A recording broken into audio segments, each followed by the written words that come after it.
Welcome to 736 Apps. Today we are going to be exploring Educreations, the whiteboard app. That's what the icon looks like, and this is the splash screen once you click it on your device. Once you click that, it will take you to your dashboard, or at least that's what I'm calling it. It actually is your lessons. Your lessons has 5 different icons on the left-hand side that you can click. The top left has a plus button. When you click that plus button, it will create a new lesson. The free version only allows you to have one, but that's okay because you can always save it and then share it or save it to your drive and then delete it and have another. Okay, that's a little troublesome, but that's free, right? Go ahead and buy it and then you can have as many as you want. This is the dashboard and it's a simple whiteboard app. And at the bottom, you see these little arrows on the far left and far right at the bottom. If you want a new page, just click those buttons, and when you click it, you can now see it's 404, and so you can now navigate your different pages. You don't have to worry about going and hitting a plus button. It'll automatically do that for you. At the top in the middle, you'll see your 5 colors.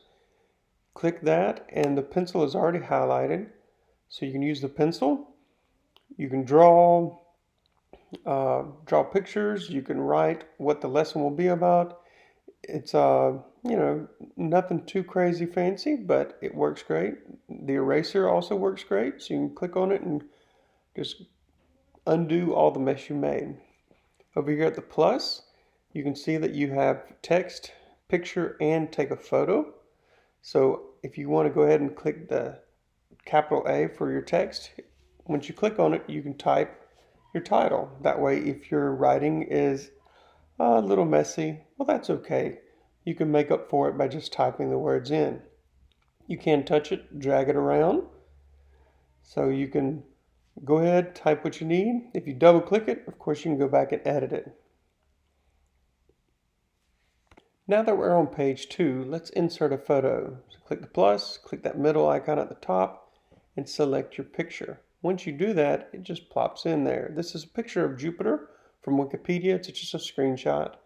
So now when it's there, I can edit it. I can pinch it, make it smaller, expand, make it larger, which is quite nice. Well, when you do that, that menu at the bottom that pops up, you can modify the picture more, but you can also lock it. If you click that lock button, that way when you're messing around with it, it won't move from wherever you wanted to have it placed, okay? So, of course, you can play with the rotate button. You can adjust the height, but once again, if you get it just the way you want it, I recommend you lock it. Now you can annotate on top of it. So once you get it there, you lock it, you can grab the pen, and now you can write all over the thing, okay? I really like this function because you can detail things and bring attention to different points for students, and it's just great. After you write all over the thing, you actually can either use your eraser, but if you click the eraser twice, it gives you a really neat function, which is, well, I really like it, because you can clear the page, which will get rid of everything, or just clear the ink, and now the ink is gone, but the picture's there. So you don't have to undo everything every time you make a mistake. I'm a big fan of that. Let's go to the next page.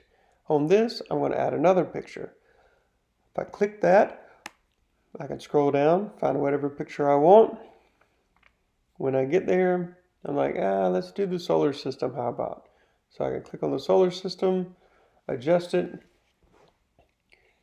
and now there's the planets, easy for my students to see, and of course I can lock it, I can annotate on top of it, I can circle it and say, look over here, that's where Elon Musk is from, that's where he wants to travel to.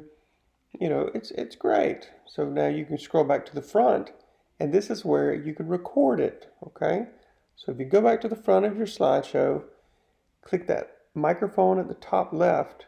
Once you click it, it starts to record. Here's your warning. It doesn't do the 3, 2, 1 countdown. It's you touch it, you're recording, okay? It's very important because this doesn't easily let you undo that, okay? So once you hit record, make sure it's what you want. And I'll explain that in a second. See the way the editing pops up at the bottom when you're finished?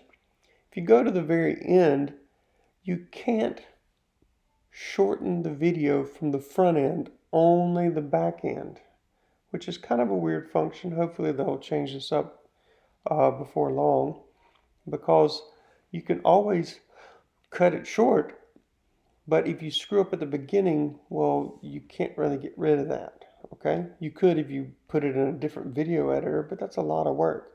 So once again, a way to fix that is just to be ready. When you click that record button, have it queued up to whatever you need it to be, okay? And that's all there is really with these functions. It's not too crazy, difficult, right? Just a simple, very efficient whiteboard app that's useful and I believe great for your students to help them visualize what you're working on. I hit that share button, as you can see, and now I can do lesson details. I get to type my title, talk about it, save it, and that way when I do save it on my iPad, I can go back and delete the lesson, okay? Or if you just click discard, well, then it all disappears, right? That's all for this little app presentation. Hope you like it. If you got questions on how to use it or a recommendation for a future app, put that in the comments below, and please be sure to like and subscribe for more content. Thank you.